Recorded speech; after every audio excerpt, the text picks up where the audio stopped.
Hey everyone, I am here with a fantastic, amazing guest, and he is Andrew Roszak. And I actually met him not too long ago via email virtually. And I thought, what a great opportunity to have him to discuss his company and the services, the things, the amazing things they do with his company, which is Childhood Preparedness, and he will talk about that. So, hello, Andrew. How are you? I'm great. How are you doing? Thank you so much for having me. Oh, thank you. Thank you for your time. I know you're super busy. You're traveling everywhere to really expose and the vulnerability out there where your company can provide the solutions, the comfort, the safety for all the children. So I know a little bit about your company. So, but I want to first, before we dive into learning about what you all do, is that first of all, and really the most important thing is thank you for your supporting the local schools. And thank you for being a friend of Haycock in particular.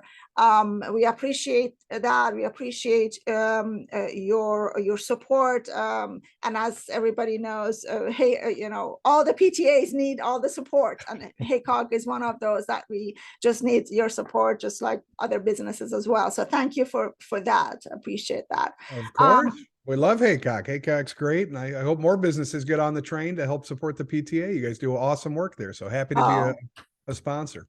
Thank you. Thank you. We just recently had the STEAM night, and that was fantastic. It's a big crowd, so wonderful things were happening there. But so Andrew, tell everybody a little bit about your company and what you all do. Yeah, so we're basically looking at everything from a holistic viewpoint, thinking about how we help child serving programs get better prepared. And I started out, many years ago in Chicago. I was a firefighter paramedic there for about 10 years. Saw a lot of good things, but also a lot of bad things where if people had been a little bit more prepared, they could have avoided some tragedy, some death, some illness, some injury. So we started the organization. It's a family-run business. My father's a retired law enforcement official of over 20 years, and I've got the fire and EMS side. So we started working in early childhood about 10 years ago, and really the need was that a lot of programs that are out there will talk about colleges or talk about high schools. But when we start thinking about childcare programs and preschools and even elementary schools, a lot of programs just simply don't fit because the kids that we deal with, let's face it, they're different than high schoolers, right? And the environments that we teach in are different as well. So we've built this business to really look at how do we help prepare these child serving organizations so that they're ready for any disaster that may strike, whether that's a fire, a flood, a tornado, a hurricane, an earthquake, and yes, sadly, even an active shooter event. So how do we prepare them? And we've just done some wonderful things along the years, worked with some outstanding companies and have some great partnerships, folks like Sesame Street and Walt Disney and just so many others that have really helped us make the programs what they are today. It's really for early childhood and for child serving institutions by child serving institutions. So we're able to bridge that kind of gap between first responders and teachers and educators and get everybody as safe and as prepared as we possibly can. Knowing that unfortunately we have a lot of incidents at our schools in the past years or so. It's really sad, but it's wonderful that to have services and folks like yourself to go around and help establishments with that so people are prepared. Can you talk about a little bit who are, right now, of course, we're really doing this. I believe you're in Virginia. I'm not sure, but I'm in Virginia, Northern Virginia. But but what are some of your clients or organizations who are using and getting your services to help them with their business or customers? Well, we're just so fortunate. We have a wide variety of clients that we work with, everybody from the YMCA to the U.S. military to some of the bigger early childhood chains, publicly traded companies that are out there. But we also specialize in churches and synagogues and temples and mosques and other religious organizations, which, sadly haven't been immune to emergencies and disasters and intruders and even active shooters. We also have got a whole side of the business that just focuses on commercial businesses. So we've done things at call centers. We've done things at like manufacturing facilities. We were just in Indiana at PPG Paint, doing a lot of work in their industrial settings. So that's one of the interesting things about emergencies and disasters. They really affect everybody. So if you're a small business owner, or if you're the head of a publicly traded company with thousands of locations, you just got to make sure that you're prepared. And the more that we can do ahead of time, the better prepared that we're going to be. So we work a lot with schools. We work a lot with Head Start programs. We work a lot with private childcare organizations, after-school programs, day camps. We've even done a really interesting one in Minnesota where it was half of the building was an early childhood facility and the other half of the building was a retirement community. Oh, And okay. and the two met kind of in the Interesting, middle yeah. of the building.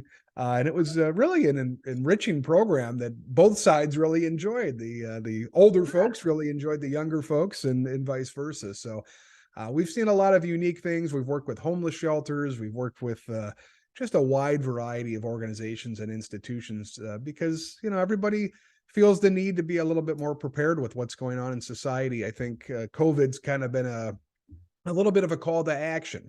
A lot of us lost our taste. A lot of us lost our smell. I think I would argue that a lot of us have lost their minds during COVID, and we're seeing, sadly, arguments and violence and people kind of on edge more than ever. So having a plan on how you're going to make your facility as safe and secure as possible, and also having a plan on what to do in case the unthinkable happens, is just really important for everybody right now. Absolutely, absolutely. Now, if anyone who's watching this wanted to reach out to you or have you guys to come out, have a consultation, talk about their business or their establishment and your services, how can they reach you, and what's your process?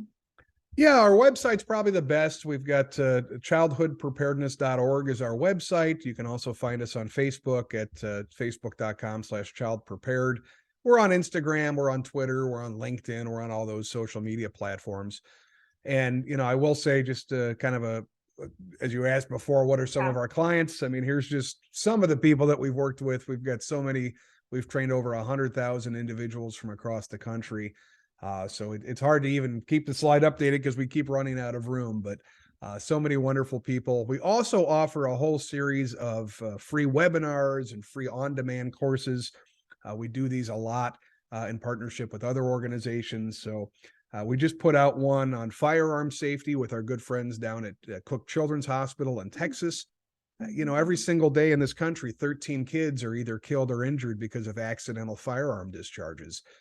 And it's something I think we can prevent. I'm not taking a political stance. I don't care if you own a gun or don't own a gun. I'm just saying if you have a gun in your house or your child goes somewhere where there's a gun in the house, we've got to take some precautions. The same way we would take precautions and lock up our chemicals, lock up our swimming pools, Right. on and on and on. So 13 deaths or injuries a day. Boy, oh boy, we can do better than that as a country. We also do a lot about preventing deaths with hot cars with our kids over at Kids in Cars. Again, just something that is totally avoidable. But in today's distracted society, we often see when there's a routine change, if mom traditionally drops the kid off at school or childcare, and suddenly dad is asked to do that one day, that change in routine can cause some real problems. And we've seen a lot of kids left inadvertently in cars, and sadly they have perished because they've been essentially trapped in their car seat. And that's something that we can work together to avoid as well. So a whole bunch of free resources. We also have a whole bunch of social stories that are free on our website. I'm so proud of this work. We developed all of these with a great organization called Autism's Little Learners. So we want to teach children of all sorts of developmental skills and sets and milestones about what to do during emergencies. And these social stories are a way to visually explain what's going to happen in a fire drill, what's going to happen in an earthquake, a hurricane, a tornado, And yes, even during an active shooter, we have a book called Bees to a Beehive, which is our way to educate children without scaring them, but to at least set expectations on what they're going to be asked to do and how we can do that. So we've got a whole bunch of great resources. I'm also, in my spare time, the author of 3 books. They're out there and available: Preschool Preparedness for an Active Shooter. Actually won Book of the Year last year, so I'm very proud of that effort. Preschool Preparedness for an Emergency, and Preschool Preparedness for After a Disaster. We had offices in Puerto Rico and the Virgin Islands embedded in the health departments there for 3 years after Hurricanes Irma and Maria. And the book talks a lot about how we rebuild, how we reopen, how we recover from these tragedies. And, sadly, professionally, I've seen a lot of this hardship. But last year, my wife and I had our first child, and 3 weeks after she was born, our town down in North Carolina, where we were living at the time, was hit by a devastating tornado that damaged 84 homes and killed 3 of our neighbors. So I talked a lot personally in the book too, just about what it's like to go through this process. What are some of the common pitfalls that people face with insurance? How can we prepare ourselves to be a step ahead in case a horrible tragedy does exist? And, as an attorney, I just think there's a lot of things that we need to do, especially organizations that are charged with caring for our kids, because, from a legal standpoint, they have the care, they have the custody, they have the control of some of our most valuable assets, our little kids, right? So Absolutely. there's a big responsibility when it comes to caring for kids. And as we like to say, preparedness is not just a one-time thing. It's not just buying a bunch of stuff. It's really something that we should think about as an investment. And are we actually investing to make sure that on the worst day of our lives, we are as prepared as possible? And I always like to say, the time to learn how to use a fire extinguisher is not when the building is on fire, because we've already missed the opportunity. So we do a whole host of stuff. We do a lot of active shooter training. Sadly, we see the need for that across the country. We speak at conferences all over the place. We just gave the closing keynote down at the Region 2 Head Start Conference in Puerto Rico with over 850 Head Start teachers and the governor of Puerto Rico. So that was exciting. But we also come out to facilities and we do site assessments and risk analysis, almost like a home inspection, which I know that you're familiar with, Kathy, but from a safety security standpoint, how do we make these buildings, how do we make our programs, our facilities as safe and secure as possible? For those organizations that do home visiting and do some work in the community, we have a whole course designed on how to stay safe if you're home visiting. We also have a whole course on how we lower the temperature and de-escalate situations from boiling over, so to speak. And we also have a whole course on just being a lot more aware of the surroundings that are going on in our world, because we got to pay attention. Attention buys us time, and time buys us options. So the sooner we can recognize something's out of place, the more time we have to respond. And of course, we also have our active shooter training. That's been developed, almost 10 years now. We've delivered this all over the country. Again, expert input from, Walt Disney and Sesame Street, psychiatrists, psychologists, and just so many people that we're really proud of this work. We don't frighten people. We don't scare people. Our course is more about empowerment, giving you options, playing out different scenarios in a very calm environment, because we got to get this right. This topic is scary enough. But I do want you to have a plan, because the time to be thinking about what to do is not when you're in one of these situations. So making sure that we have a plan and we know what to do, as we like to say, practice makes prepared, right? So that's kind of our mantra here. We don't want to be scared. We don't want to be paranoid, but we do want to be prepared. And that's really what we focus on every day here at the Institute. Oh, that's wonderful. Oh, wow. You all do so much. I can just see, and I'm sure that's just the top of the iceberg, basically. It's like there's so much more going on underneath that it's happening. And with all of that, you all still manage to write books about it, and so that people can read, take home, and educate themselves and read about it on their own time. So that's fabulous. Some of those slides or workbook, I believe, or the diagrams you had that they were free, are those on your website if somebody wanted to download them, or how do Yeah. Yeah, all that you can go to childhoodpreparedness.org and they'll be right there on the resources tab. And we'd encourage you to take advantage of that opportunity because we spend a lot of time and effort putting these materials out. We'd love to get them out in people's hands and have them using them. It's so great when I walk into a preschool or a childcare classroom and I actually see some of the books, hanging up in the corners or in some of the classrooms. It's such a great feeling to know that these are out there making a difference. So yeah, please stop by our website, take a look at what we have there. And if you have any questions or want to get a hold of us, there's a big button there. You can drop us a line as well. But happy to be here in Northern Virginia. Love to be down the road here from Haycock and supporting the Yay! community Go and all the wonderful Cougars! things that happen. And I hope to see many of you at upcoming Haycock events. I'm a big ice skater growing up in Chicago, so I'm excited There for you the go. ice skating skate nights that are coming up as well. That's right. That's right. Well, one last quick question. So let's say somebody contacts you. What's the process? Like, do you have a certain few steps before you actually meet them or go on site? Yeah, I mean, just reach out, let us know what you're looking for. We'll set up a time to chat. We'll get you out a proposal, and we'll get you on the schedule. It's we try to do it as simple and as straightforward as possible because Okay. again, I know everybody's really busy, so we've streamlined things a lot over the last couple of years, and we're I think, gosh, just for comparison's sake, we were out at 86 different programs and facilities just in the month of August alone. So we're beating the street quite a bit, and we're out there. And the nice thing about that is we see a lot of great places. We see a lot of unique situations. So after almost 10 years, it's getting to be uncommon where I'll walk into a place and say, "Oh, I've never seen that before." And I've seen stuff in the basements of churches and shopping malls.